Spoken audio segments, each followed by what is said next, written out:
the next section of books in the Old Testament are the historical books.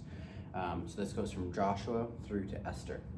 I'll go through and I'll talk about a little bit of each book. So starting with Joshua, we start to get a little bit more of a narrative than we're used to. It talks about Joshua's leadership of Israel, and then we also get the story of Rahab, which is showing God's grace to non-Jews as well, even in the Old Testament, beginning of the Old Testament. Judges, there's the fun parts to read of it and the non-fun parts to read of it. One of my favorite stories from it always has been Ehud, the story of the left-handed judge.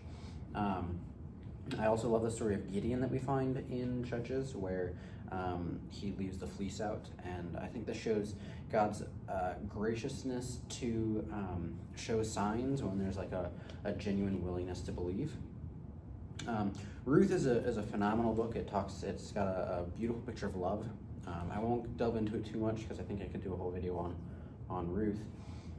First and Second Samuel are really quite fun. It's a very zoomed in story of David's story specifically. His goods, his bads. Most kings afterwards were compared to David because regardless of his mistakes, he was a good ruler.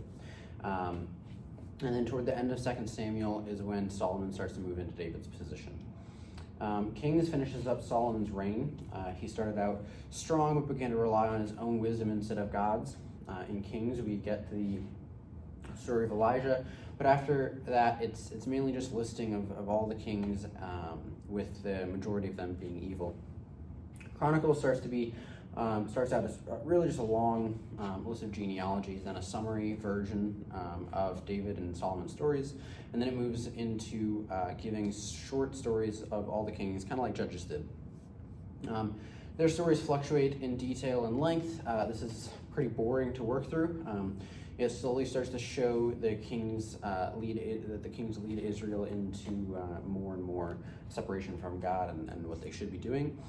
And then Ezra and Nehemiah had a heavier emphasis on the rulers of the captors of Israel, and it was kind of interesting because it sort of described the politics as well.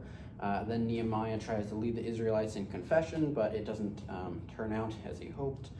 And we kind of get that repeating pattern throughout all these books of closeness to God and then straying away, and whether it's the kings or the judges, it's always that trying to pull closer to God, and they always separate again.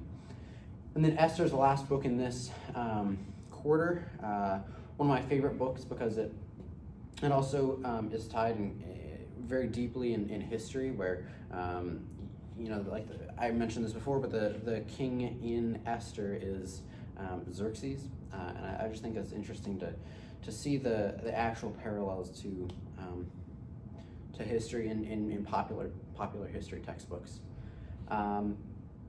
Overall, there were ups and downs in this section. I think I liked it, but it was tough going through the stories of just myriad kings.